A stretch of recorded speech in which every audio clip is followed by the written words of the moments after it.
نستعينه ونستغفره ونعوذ بالله من شرور أنفسنا ومن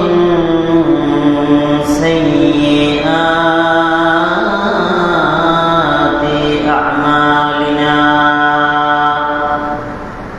من يهده الله فلا مضل له ومن يضلل فلا هادي له ونشهد أن لا إله إلا الله وحده لا شريك له ونشهد أن سيدنا وسندنا وحبيبنا وحبيب ربنا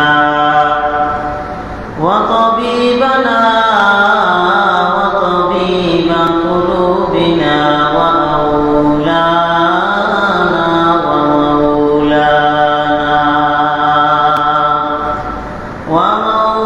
ومولانا محمدا عبده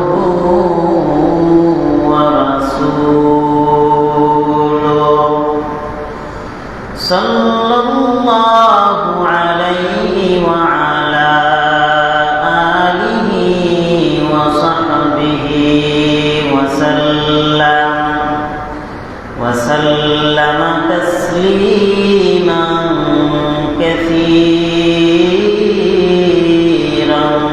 كثيرا أما بعد فأعوذ بالله من الشيطان الرجيم بسم الله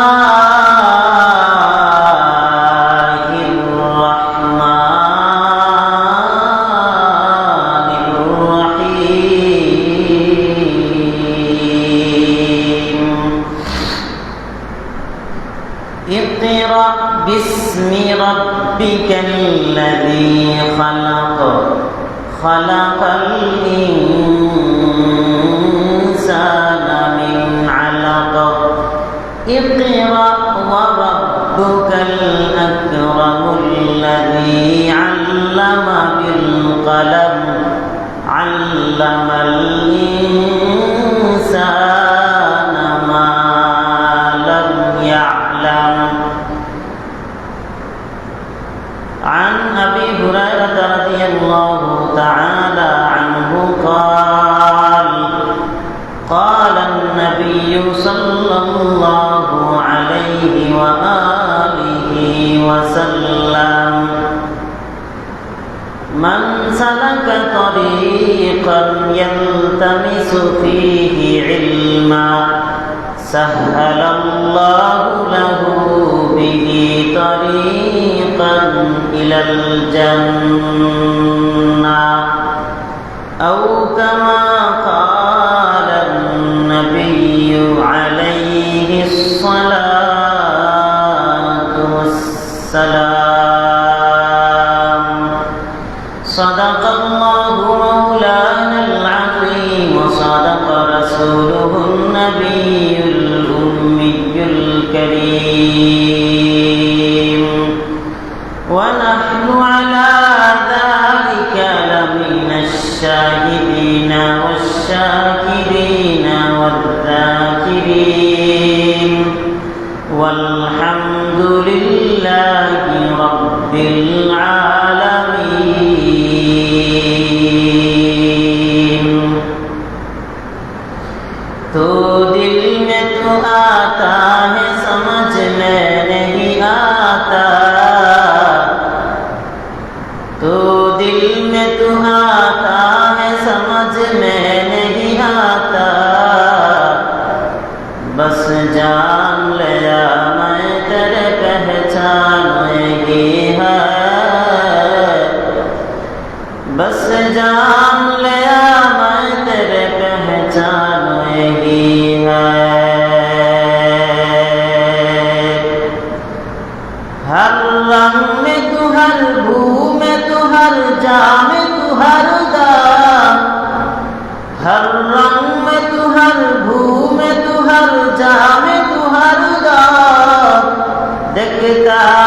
दर चाहता है आपकी रहम करम, देखता वो दर चाहता हो आपकी रहम करम। उल्फत में बराबर के वफा हो के जफा हो, उल्फत में बराबर के वफा हो के जफा हो, हर चीज में लज्जत है अगर दिल में मजा हो, हर चीज में लज्जत है अगर दिल में मजा हो। अल्हम्दुलिल्लाह, अल्लाह रब्बुल इज्जत और जलालेर दरबारे আমরা শুকরিয়া জ্ঞাপন করছি যে আল্লাহ সুবহানাহু ওয়া তাআলা আমাদেরকে অত্যন্ত মায়া করে মহব্বত করে ভালোবেসে আল্লাহর ঘর মসজিদের মধ্যে জুমার দিনে আসা বসা তৌফিক দান করেছেন। সেই মহান মুনিবের দরবারে আমরা সকলে আওয়াজ করে উচ্চ কণ্ঠে কালিমাতুশ শুকর আদায় করি আলহামদুলিল্লাহ। এই পৃথিবীতে আল্লাহ তাআলার কাছে একমাত্র মনোনীত ধর্ম হলো ইসলাম ধর্ম। এই পৃথিবীতে আল্লাহর কাছে একমাত্র মনোনীত ধর্ম হলো ইসলাম ধর্ম। আল্লাহ সুবহানাহু ওয়া তাআলা নিজেই কুরআনুল কারীমের মধ্যে বলেন, ইন্নাদ-দীনা ইনদাল্লাহিল ইসলাম। আল্লাহ বলেন নিশ্চয় একমাত্র মনোনীত ধর্ম, পছন্দনীয় ধর্ম হলো ইসলাম ধর্ম। সুবহানাল্লাহ। একমাত্র মনোনীত ধর্ম, পছন্দনীয় ধর্ম ইসলাম ধর্ম। আর এই ইসলাম ধর্মের অনুসারী আমরা হতে পেরেছি আলহামদুলিল্লাহ। আল্লাহ রাব্বুল আলামিন ভিন্ন আয়াতের মধ্যে বলেন, وَمَن يَبْتَغِي غَيْرَ الْإِسْلَامِ دِينًا فَلَن يُقْبَلَ مِنْهُ। যারা ইসলাম ধর্ম ছাড়া অন্য কোনো ধর্ম, অন্য কোনো মতবাদ যারা পালন করে, তার ধর্ম পালনীয় আল্লাহর কাছে পছন্দনীয় নয়, আল্লাহর কাছে কবুল নয়, আল্লাহর কাছে গ্রহণযোগ্য নয়। একমাত্র ইসলাম ধর্মটা আল্লাহর কাছে পছন্দনীয়, একমাত্র ইসলাম ধর্মটাই আল্লাহর কাছে মনোনীত, আল্লাহর কাছে ইসলাম ধর্মটাই কবুল এবং মঞ্জুর। সুবহানাল্লাহ। মুসল্লিয়ানে কেরাম, হযরত মুহাম্মদ সাল্লাল্লাহু আলাইহি ওয়াসাল্লামের বয়স যখন 40 বছর, আমাদের নবীর বয়স যখন 40 বছর, তখন নবী নবুয়ত প্রাপ্ত হয়েছেন। নবী যখন নবুয়ত প্রাপ্ত হন, এই নবুয়ত প্রাপ্ত হওয়ার পরে নবীর কাছে সর্বপ্রথম যেই সবকটা দেওয়া হয়, সেই সবকটা ছিল ইকরা পড়ো। সুবহানাল্লাহ বলেন, ইকরা পড়ো।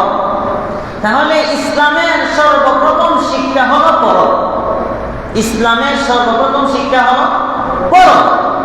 কারণ রাসূলের কাছে যখন সর্বপ্রথম জিবরিল আমিন আসে, সর্বপ্রথম জিবরিল আমিন আসিয়া রাসূলকে বলেছিল, রাসূল আপনি পড়ুন, রাসূল পড়ুন। আপনি কার নামে পড়ুন? পড়ুন আপনার রবের নামে, যিনি আপনাকে সৃষ্টি করেছেন। বলেন সুবহানাল্লাহ। তাহলে ইতিপূর্বে আমার এই ভূমিকার মাধ্যমে যে জিনিসটা বাহির হয়ে আসে, সেটা হলো আমরা পড়ব রবের নামের পড়া পড়ব। সর্বপ্রথম আমরা যেই পড়াটা পড়ব, রবের নামের পড়াটা পড়ব।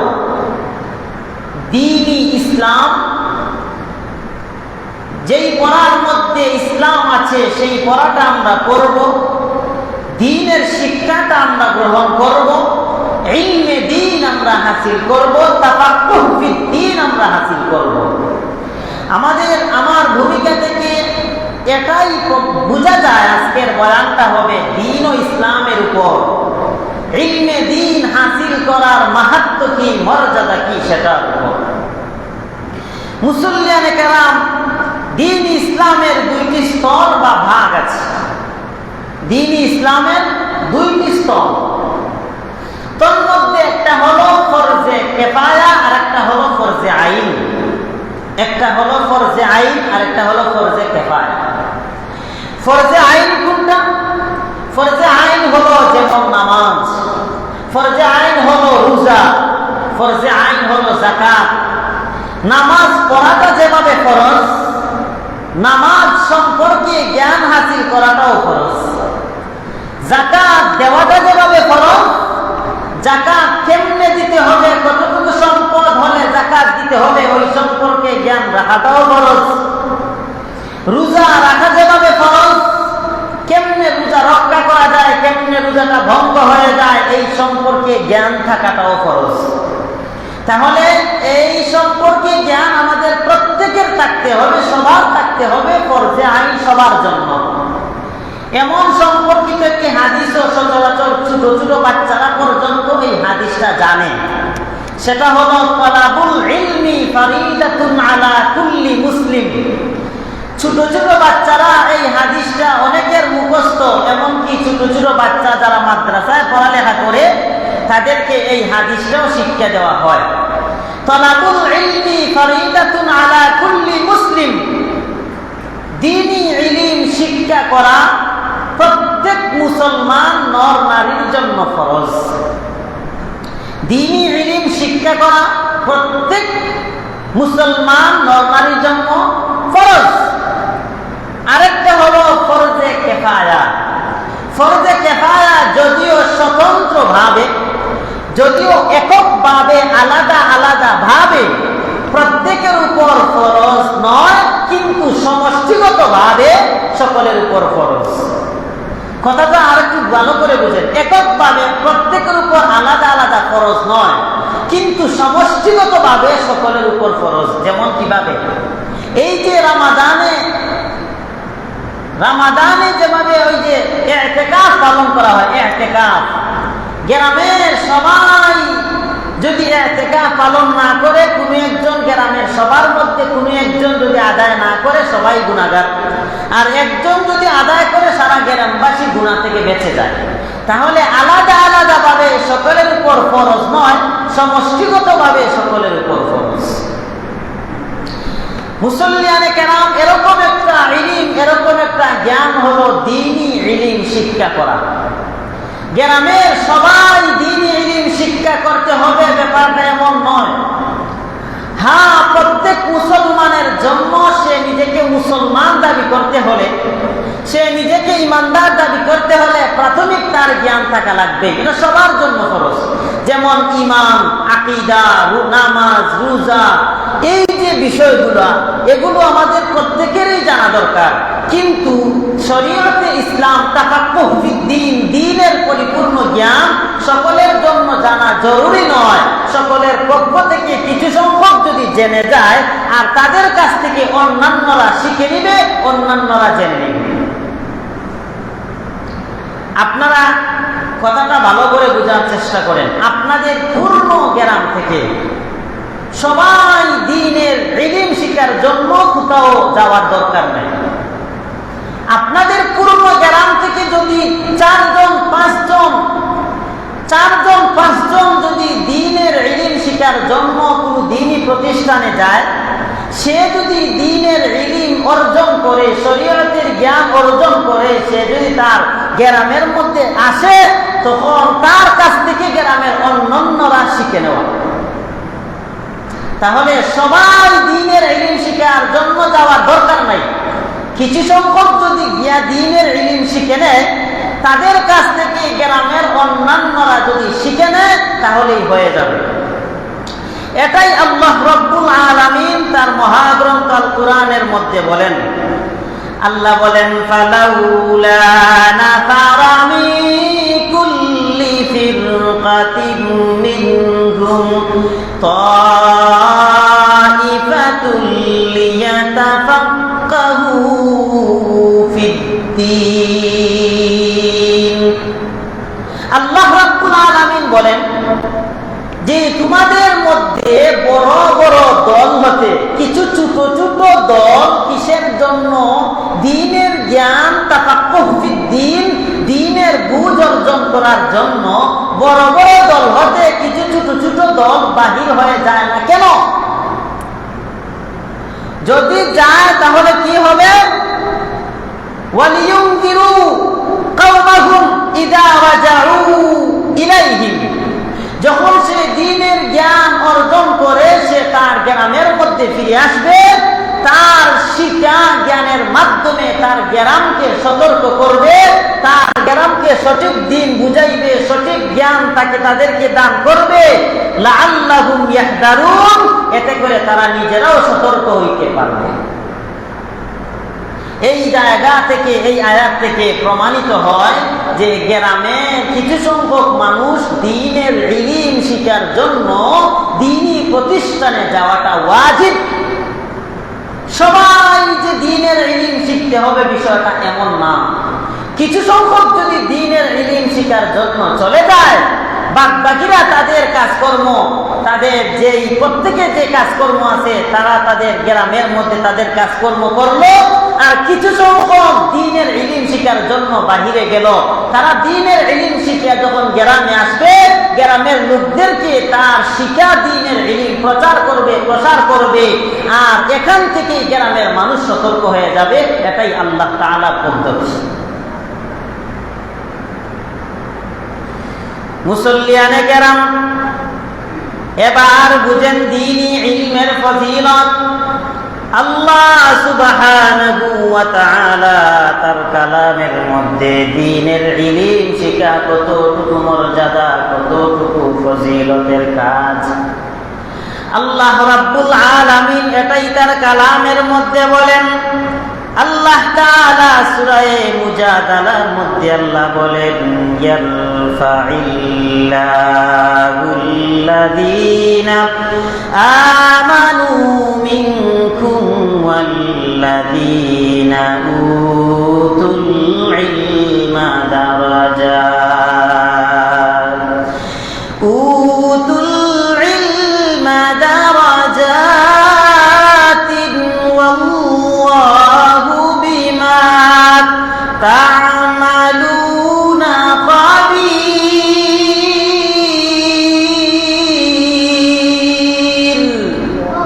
আল্লাহ রাব্বুল আলামিন বলেন, আল্লাহ তাদের মর্যাদাকে বুলন্দিত করেন।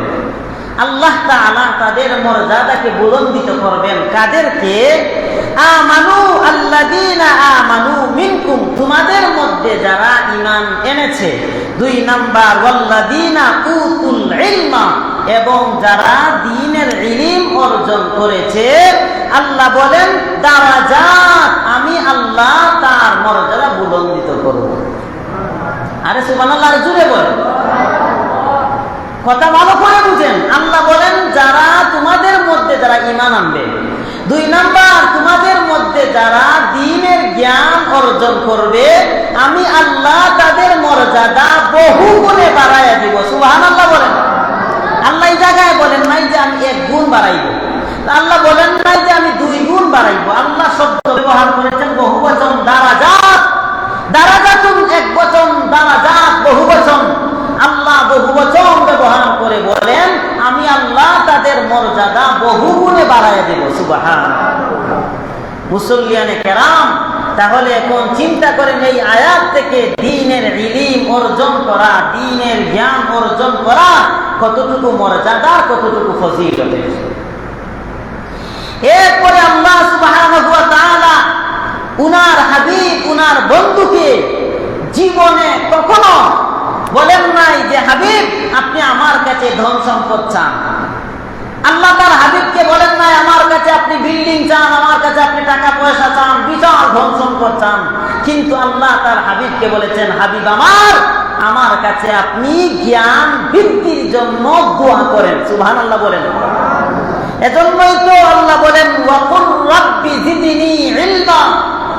ওয়াকুল, নবী আপনি বলুন, রাব্বি জিদনি ইলমা, আল্লাহ আমার ইলমটা বাড়ায়া দাও। এই দোয়াটা রাসূল যাতে আল্লাহর কাছে করেন, আল্লাহ তার হাবিবকে নিজেই নির্দেশ দিয়েছেন। সুবহানাল্লাহ। তাহলে দ্বীনের ইলম অর্জন করাটা কতটুকু মর্যাদা, কতটুকু ফজিলত। এরপরে যারা আল্লাহ তাআলা একাত্মবাদের স্বীকারোক্তি দিয়েছে, তোর মধ্যে প্রথমত 3 ধরনের লোকের বয়ান এসেছে। প্রথমত আল্লাহ সুবহানাহু ওয়া তাআলা নিজেই উনার শাহাদতের সাক্ষী দিয়েছেন। আল্লাহ বলেন, শাহিদাল্লাহু আন্নাহু লা ইলাহা ইল্লা হুয়া ওয়াল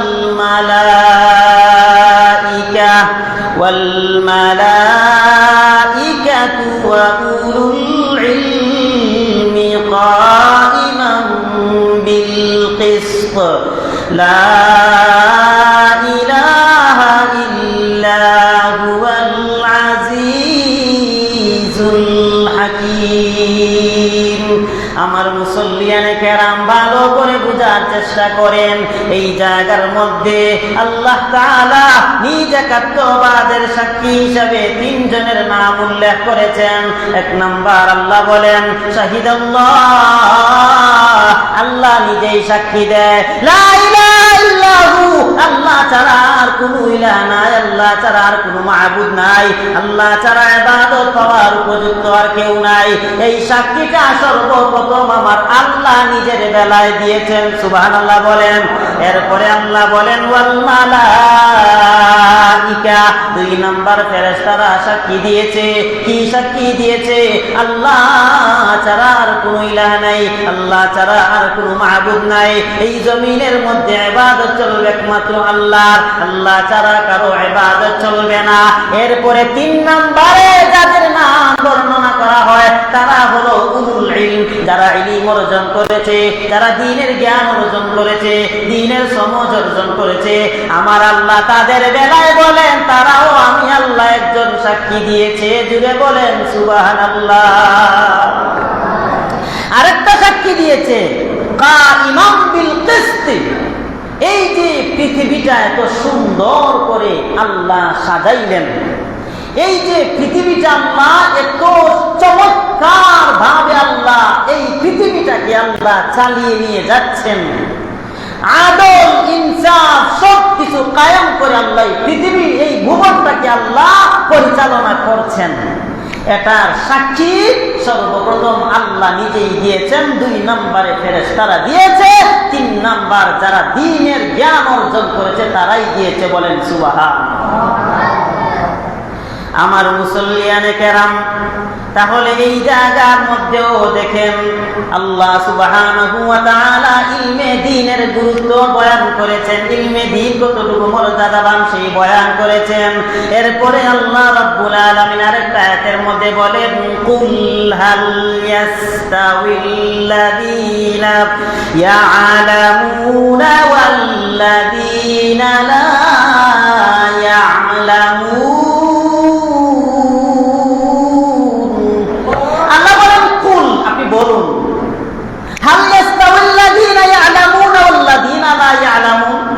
যারা জানে এবং যারা জানে না তারা কি সমান? এটা আল্লাহ প্রশ্ন করেছেন, এমন সিস্টেমে আল্লাহ প্রশ্ন করেছেন যাদের সামনে পেশ করা হয় তারা অটোমেটিকলি জবাব দেয় না। যারা জানে এবং যারা জানে না তারা কখনো সমান হতে পারে? আরে কথা বলেন না কেন, সমান হতে পারে না। দেখেন একটা পশু অবৈধভাবে মেলামেশা করে না বুঝিয়া, আর একটা মানুষ অবৈধভাবে মেলামেশা করে বুঝিয়া। বুঝেন নাই মনে আমার কথা? তাহলে যারা বুঝিয়া করে আর যারা না বুঝিয়া করে তাদের মধ্যে আকাশ পাতাল ব্যবধান। এই যে আল্লাহ কোরআনের একটা আয়াতের মধ্যে বলেছেন কিছু কিছু মানুষ চতুষ্পদ জানোয়ারের চাইতেও নিকৃষ্ট। কেন চতুষ্পদ জানোয়ার গুনাহ করে? তার গুনাহ করার শাস্তি কি সে জানে না, গুনার মজা বুঝে কিন্তু শাস্তি কি সে জানে না। কিন্তু মানুষ রূপী যারা জানোয়ার তারা গুনার মজাও বুঝে, গুনাহ করলে শাস্তি আছে তাও বুঝে। এজন্যই আল্লাহ বলেন চতুষ্পদ জানোয়ারের চাইতেও মানুষ নিকৃষ্ট। আমার মুসল্লিয়ানে কেরাম ভালো করে বোঝার চেষ্টা করেন। আল্লাহ সুবহানাহু ওয়া তাআলা এই আয়াতের মধ্যে বলেন যারা জানে এবং যারা জানে না তারা কখনো সমান হতে পারে না। এরপরে আল্লাহ রাব্বুল আলামিন বলেন ইন্নামা ইয়াতাযাক্কারু উলুল আলবাব।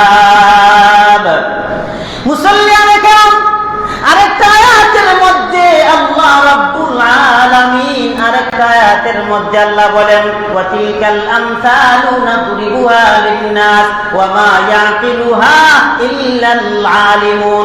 আমার মুসল্লিয়ানে কেরাম, এই আয়াতটা আল্লাহ সুবহানাহু ওয়া তাআলা সূরা আনকাবুতের 34 নং আয়াতের মধ্যে আল্লাহ বলেন, আল্লাহ এই আয়াত বলার আগে কিছু কিছু ঘটনা বর্ণনা করেছেন, কিছু কিছু দৃষ্টান্ত আল্লাহ পেশ করেছেন।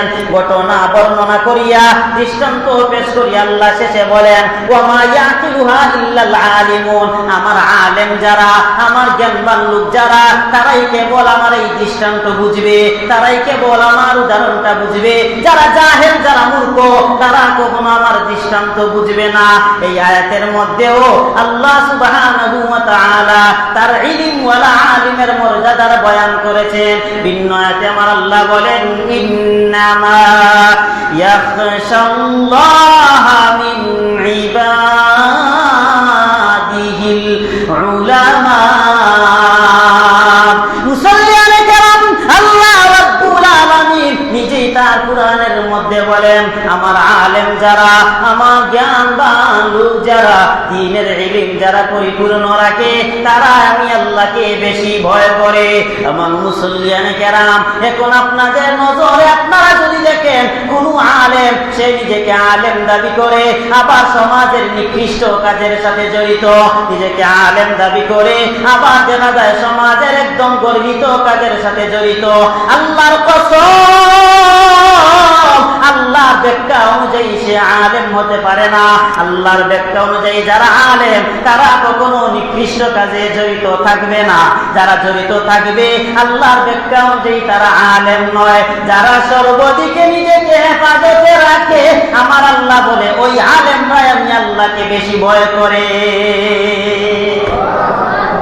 আমার মুসল্লিয়ানে কেরাম, এই ইলমে দ্বীন, এই জ্ঞান, এটা আল্লাহর পক্ষ থেকে বিশাল বড় একটা নিয়ামত।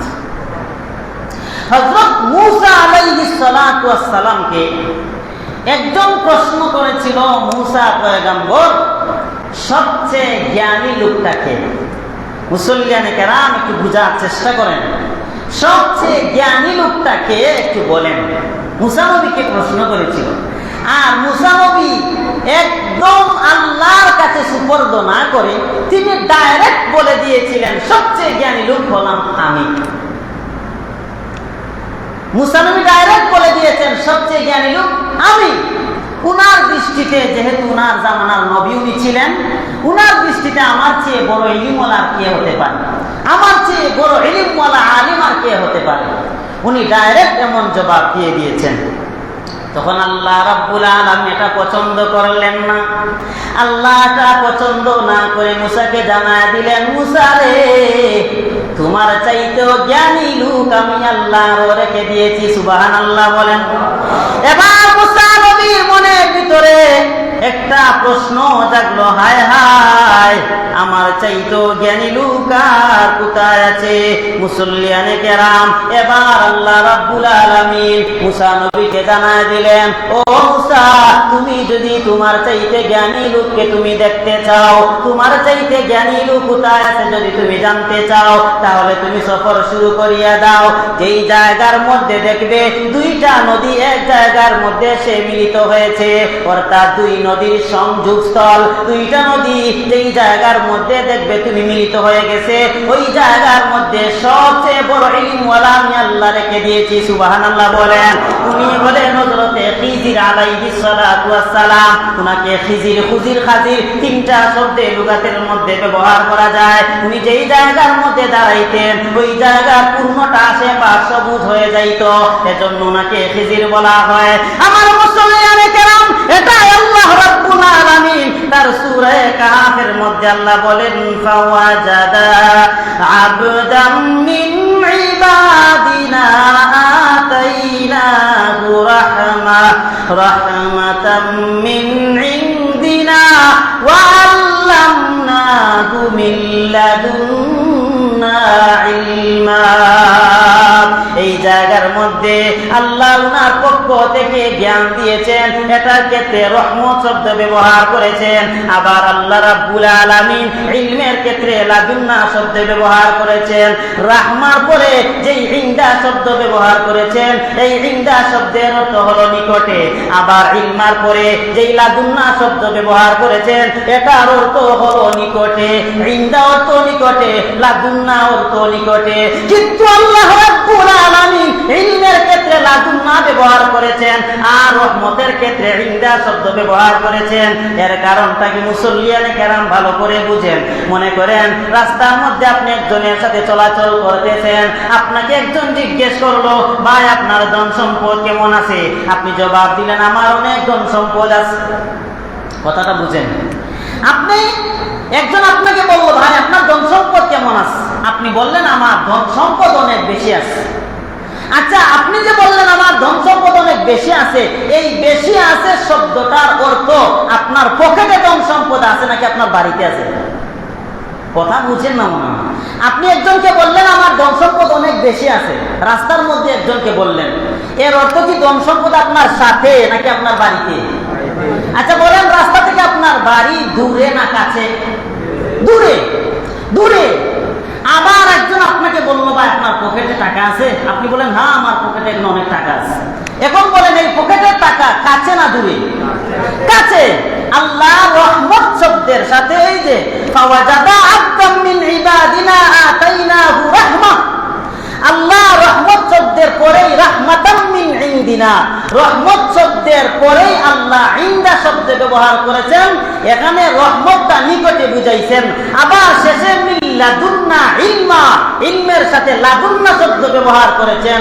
রহমতের সাথে যেই ইনদা এটা একটু দূরে বুঝায়, ইলমের সাথে যেই লাদুন্না এটা কাছে বুঝায়। আল্লাহ বলেন, ইলম আমি আল্লাহর কাছ থেকে আমি আল্লাহ দিয়েছি। আরে আরো জুড়ে বলেন সুবহানাল্লাহ। যা মেসেজ দিতে চাই বোঝার চেষ্টা করেন। এই ইলম কত মর্যাদাবান একটা জিনিস, কত বড় নিয়ামতের একটা জিনিস এই ইলম, কত মাহাত্ম্যপূর্ণ মর্যাদাপূর্ণ এই ইলম। আল্লাহ যাকে দিয়েছেন তার মর্যাদা আল্লাহ দুনিয়াতেও উজালা করেছেন, আখিরাতের মধ্যেও উজালা করেছেন। আমার মুসল্লিয়ানে কেরাম, এবার ভালো করে বুঝেন হাদিসের আলোকে ইলমের মর্যাদা কেমন। মুসল্লিয়ানে কেরাম, হযরত কাসির ইবনে কায়েস রাদিয়াল্লাহু রাহমাতুল্লাহি আলাইহি উনি বলেন, আমি একবার দামেস্কের মসজিদে হযরত আবু দারদা রাদিয়াল্লাহু তাআলা আনহুর সাথে বসা ছিলাম। তিনি বলেন, আমি একবার দামেস্কের মসজিদে হযরত আবু দারদা রাদিয়াল্লাহু তাআলা আনহুর সাথে বসা ছিলাম। এমন সময় একজন লোক উনার কাছে আসলো, আবু দারদার কাছে।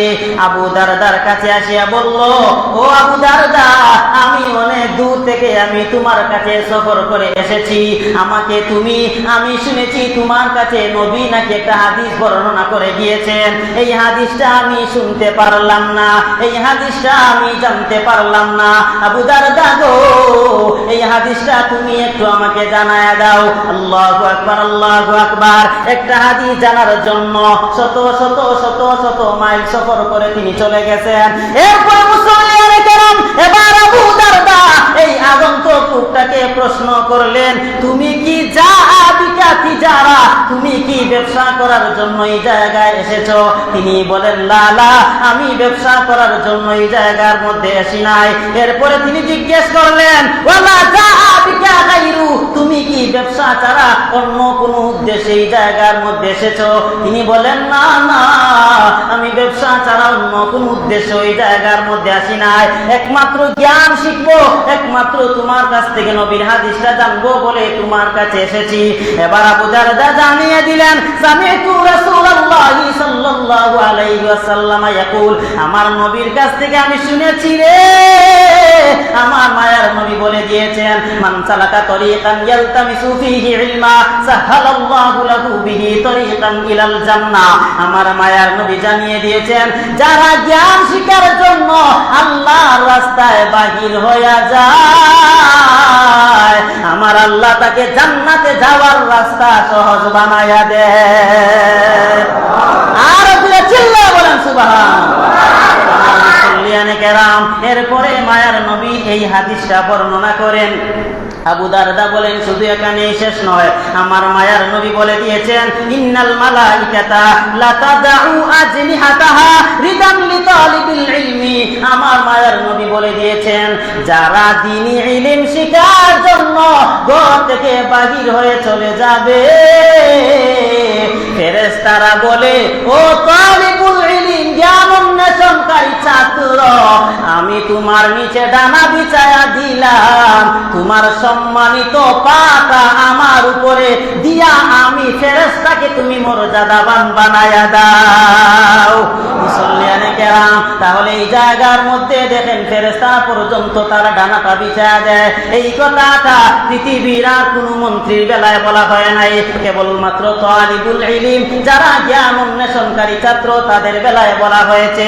এরপরে হযরত আবু দারদা বলেন শুধু এখানেই শেষ নয়, এরপরে আমার মায়ার নবী কি বলেছেন ওয়া ইন্না তালিবাল ইলমি ইস্তাগফির লাহু মান ফিস সামাই ওয়াল আরদ হাত্তাল হাইতানি ফিল মাই। আমার মুসল্লিয়ানে কেরাম, এইবার আবু দারদা বলেন শুনো রে, আমার মায়ার নবী বলেন যারা জ্ঞান অন্বেষণ করার জন্য ঘর থেকে বাহির হয়ে যায় তার জন্য আসমান জমিনের মধ্যবর্তী যা কিছু আছে সব কিছু আল্লাহর কাছে বলে আল্লাহ এই তালিবুল ইলমের জীবনে যত গুনাহ আছে তুমি তার গুনাহগুলো মাফ করে দাও। শুধু এখানেই শেষ নয়, হাত্তা হিতানে ফিল মা, এমন কি পানির নিচে যদি পানির নিচে মাছ পর্যন্ত দোয়া করে, গর্তের ভিতরে পিপিলিকা পর্যন্ত ছাত্রের বেলায় দোয়া করে আল্লাহ তালিবুল ইলম ছাত্রের জীবনের গুনাহ তুমি মাফ করে দাও। ইলম অন্বেষণ করা কত সওয়াবের কাজ। মুসল্লিয়ানে কেরাম, 11 হয়ে গেছে, আমি সংক্ষেপের মধ্যে এই কথাগুলো শেষ করছি, ভালো করে বোঝার চেষ্টা করেন। আমার মায়ার নবী এক হাদিসের মধ্যে বলেন ইলম অর্জন করাটা শহীদের রক্তের চাইতেও বেশি মর্যাদাবান। না সুবহানাল্লাহ, বাড়িতে গিয়ে বললেন শহীদের রক্তের চাইতেও বেশি মর্যাদাবান হলো ইলম অর্জন করাটা। কত মর্যাদার এই ইলম। আমার মুসল্লিয়ানে কেরাম, এরপরে দেখেন আমার মায়ার নবীজি কি বলেন। এক হাদিসের মধ্যে আসছে একবার হযরত জির ইবনে হুবাইশ রাদিয়াল্লাহু তাআলা আনহু, হযরত সাফওয়ান রাদিয়াল্লাহু তাআলা আনহু বলেন আমি নবীজি সাল্লাল্লাহু আলাইহি ওয়াসাল্লামের কাছে আসলাম, তিনি মসজিদে বসা ছিলেন।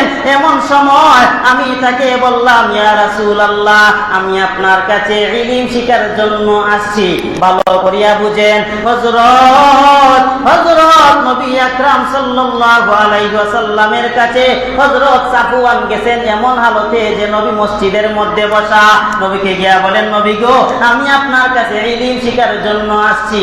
নবী বলেন হে তালিবুল ইলম, আমি নবী নিজে তোমাকে মারহাবান মারহাবান মারহাবা, আমি নিজে তোমাকে স্বাগতম জানাইলাম। তালিবুল ইলম, ইলম অন্বেষণকারী ছাত্র যারা, আমি নবী তাকে নিজে সুস্বাগতম জানাইলাম। ইলম অর্জন করার জন্য যারা বাহির হইবে তাদেরকে নবী নিজে স্বাগতম জানাইছেন। সুবহানাল্লাহ। ইলম অর্জন করাটাই তো মর্যাদাবান। শুধু এখানেই শেষ নয়, এরপরে নবী হাদিসের মধ্যে বলেন ইদা মাতাল ইনসান ইনকাতা আনহু আমালু ইল্লা মিন সালাসিন ইল্লা সাদাকাতিন জারিয়া আও ইলমিন ইনতাফাউলা আও ওয়ালাদিন সালিহিন ইয়াদউলা। আমার নবী বলেন মানুষ যখন মারা যায় তার সমস্ত আমলের দরজা বন্ধ হয়ে যায়, 3টা আমল তার জারি থাকে। এর মধ্যে একটা হলো সাদাকায়ে জারিয়া, তুমি মসজিদের মধ্যে দিলা, মাদ্রাসার মধ্যে দিলা, একটা এতিম বাচ্চাকে তুমি পড়ালেখা করাইলা, এটা হলো সাদাকায়ে জারিয়া। তুমি মরার পরেও তোমার কবরে অটোমেটিক সওয়াব যাইতে থাকবে। 2 নাম্বার এমন ইলম যে ইলমটা তুমি অন্যকে শিখাইয়া গেছো, এই মানুষটা যখন মারা যাবে তার শিখানে ইলম যতদিন পর্যন্ত পর্যন্ত জমিনে চলবে ততদিন পর্যন্ত সওয়াবটা অটোমেটিকলি কবরে যাইতে থাকবে। সুবহানাল্লাহ বলেন। তাহলে আমি ইলম শিখিয়ে আসলাম, গ্রামের মধ্যে আসে আমি ইলম শিখাইলাম, গ্রামবাসীকে যখন ইলম শিখাইলাম তারা যদি আমার ইলম অনুযায়ী জীবন পরিচালনা করে আমি মরার পরেও তাদের আমলের একটা সওয়াব আল্লাহ আমার কবরের মধ্যে পৌঁছায়া দিবে। মুসল্লিয়ানে কেরাম, আমি এই পূর্ণ জুমার বয়ানের মাধ্যমে আমি যেই জিনিসটা বুঝাইতে চাইলাম, ইলম অন্বেষণকারী তালিবুল ইলমের মর্যাদা বর্তমানে বাংলাদেশে প্রত্যেকটা মাদ্রাসায় ভর্তি চলছে। আপনারা আপনাদের ছাত্র, আপনারা আপনাদের বাচ্চাদেরকে মাদ্রাসায় ভর্তি করান, আপনারা আপনাদের ছোট ভাই থাকলে মাদ্রাসায় ভর্তি করান। আপনার পরিবারে যদি 5 জন 6 জন সদস্য থাকে, 2 জন 1 জনকে আপনি মাদ্রাসায় পড়ান, তালিবুল ইলম ইলম অন্বেষণকারী ছাত্র বানান। তাহলে কি হবে? সে যখন ইলম অন্বেষণ করে আসবে পরিবারের অন্যান্যদেরকে দ্বীনের ইলম শিখাইবে, সে নিজে শিখিয়ে যখন আপনাদেরকে শিখাইবে আপনি নিজেও সতর্ক হয়ে যাবেন, আপনার জন্য আল্লাহ জান্নাতের রাস্তা সহজ বানায় দেবেন। সর্বশেষ একটা হাদিস শুনেন, আল্লাহ রাসূল বলেন ওয়া ইন্না ফাদলাল আলিমি, রাসূল বলেন ওয়া ইন্না ফাদলাল আলিমি আলাল আবিদি কাফাদলিল কামারি আলা সাইরিল কাওয়াকিব। কয়েকটা চন্দ্র মিলে যেই আলো দেয়, একটা চাঁদে তার থেকেও বেশি আলো দেয়। বুঝেন নাই মনে হয়? চন্দ্রনীর রাতিতে একটা চাঁদ তামাম দুনিয়াকে আলোকিত করতে পারে। আমার রাসূল বলেন যে মনে করেন অনেক ইবাদত গুজার মিলিয়া যেই আলো দিতে পারবে, একজন আলেম তার চাইতেও বেশি আলো দিতে পারবে। মুসল্লিয়ানে কেরাম, কুরআনের একটা আয়াত শুরুতে বলেছিলাম ফালাউলা নাফারা মিন কুল্লি ফিরকাতিন মিনহুম তাইফাতুল লিয়াতাফাক্কাহু ফিদ্দিন। আমার আল্লাহ বলেন তোমাদের বড় বড় দল হতে কিছু ছোট ছোট দল গ্রাম থেকে বাহির হয়ে যায় না কেন? দিন শিখার জন্য, জ্ঞান শিখার জন্য। তারা যখন জ্ঞান শিখিয়া দিন শিখিয়া গ্রামের মধ্যে আসবে, তারা গ্রামের মধ্যে আসিয়া তাদের শিক্ষা জ্ঞান আপনাদেরকে শিখাইবে, তখন আপনারাও সতর্ক হয়ে যাবেন। এটা আল্লাহ কুরআনের মধ্যে বলেছেন। আপনারা কি আমার কথা বুঝলেন? তাহলে আপনাদের গ্রামের মধ্যে অনেক তালিবুল ইলম ছাত্র আছে, তারা যায় দূরে যায় দিন শিখার জন্য, জ্ঞান বুঝার জন্য। তারা দিন শিখিয়া জ্ঞান শিখিয়া তারা যখন গ্রামের মধ্যে আসবে তাদেরকে মর্যাদা দেওয়ার দরকার আছে নাকি নাই? না না, 2-1 জন বলেন, বাদ বাকিরা বলিয়েন না। মর্যাদা দেওয়ার দরকার আছে না নাই বলেন? শুনেন, যদি সারা গ্রামবাসী যদি দ্বীনের ইলম শিখে না, তাহলে সারা গ্রামবাসী গুনাহগার হবে, সারা গ্রামবাসী গুনাহগার হবে। তাহলে যারা দ্বীনের ইলম শিখার জন্য বাহিরে গেল, এর অর্থ হলো তামাম গ্রামবাসীকে তারা গুনাহ থেকে বাঁচাইল। বুঝেন নাই কথা? তাহলে যারা আপনাদেরকে গুনাহ থেকে বাঁচাইলো, তারা যখন গ্রামে আসবে তাদেরকে সম্মান মর্যাদা দেওয়ার দরকার আছে না নাই? এখন কথা হলো, অভিভাবক আপনারা যারা আছেন, আপনাদের নজরে যদি দেখেন সে কোনো ভুল করেছে, অভিভাবক হিসাবে আপনার জন্য উচিত হলো তাকে ডাক দেওয়া। বাবারে, তোমাদেরকে নিয়ে আমরা গর্ব করি, তোমাদেরকে নিয়ে আমরা প্রাউড ফিল করি। তোমরা যদি একটা ভুল করো, তোমাদের ব্যাপারে মানুষ যখন বাজে মন্তব্য করে, তখন আমাদেরও কষ্ট হয়। বাবারা, তোমরা একটু সুন্দর করে চলো। এটা তুমি অভিভাবক হিসাবে তার মাথা হাতায় দিয়া তাকে বুঝানোর দরকার ছিল, কিন্তু তুমি তা না করে তার ব্যাপারে আলাদা আলাদা জীবত করো। এটা চরম নিকৃষ্ট একটা কাজ। আসতে বলেন, কথা ঠিক নেই? আরে বাপ, আর যদি কোনোদিন দ্বীনের কিছু কথা বলে, তখন ভেটকি মারিয়ে বলে, ও সলিমুল্লাহ ছেলে মোসাদ্দর আলী, ওইটার কি বা ওয়াজ করবে, ওইটার কি বা বলবে? তাহলে যে লোকটা দ্বীন শিখিয়ে আসলো, আপনাদেরকে দ্বীনের কথা বলবে, তাকে নিয়ে যখন তুমি ভেটকি মারে একটা কথা বললা, তখন তার মনটা ভেঙে যাবে, দিলটা খাম খাম হয়ে যাবে। পরবর্তীতে যদি কিছু কথা বলতে চাওয়ার ইচ্ছা ছিল, তখন আর বলবে না। কারণ আমাকে নিয়ে তো মস্করা করা হয়, টিটকারি করা হয়, আমি কেমনে দ্বীনের কথা বলবো? আমার প্রাণের মুসল্লিয়ানে কেরাম, আপনাদের গ্রামের মধ্যে আমি এটাই বুঝাইতে চাই, যারা এখনো যাদের সন্তান আছে মাদ্রাসায় দেন, ছোট ছোট বাচ্চা যারা আছে একটু দ্বীনের প্রতিষ্ঠানে পাঠান। কষ্ট লাগে যখন রাস্তা দিকে বাহির হয়, ছোট ছোট বাচ্চারা ক্যারাম বোর্ড খেলে, ছোট ছোট বাচ্চারা ফ্রি ফায়ার খেলে, ভয়ঙ্কর অপরাধের সাথে জড়িত, অভিভাবক অনেকে দেখে কিছুই বলে না, চুপ থাকে। এটা বড় দুঃখের ব্যাপার। তালিবুল ইলম মাদ্রাসায় পাঠান, ছাত্র বানান, এসব অপরাধ থেকে নিজে বাহির হয়ে আসবে, তাদের মর্যাদা দেন, তাদের কদর করেন, আল্লাহ আপনাদের মর্যাদা বাড়ায় দেবে ইনশাআল্লাহ। আল্লাহ আমাদের সবাইকে সহি বুঝ দান করুন। আরো আসতে বলেন আমিন। আখির দাওয়ানা আলহামদুলিল্লাহি রাব্বিল আলামিন।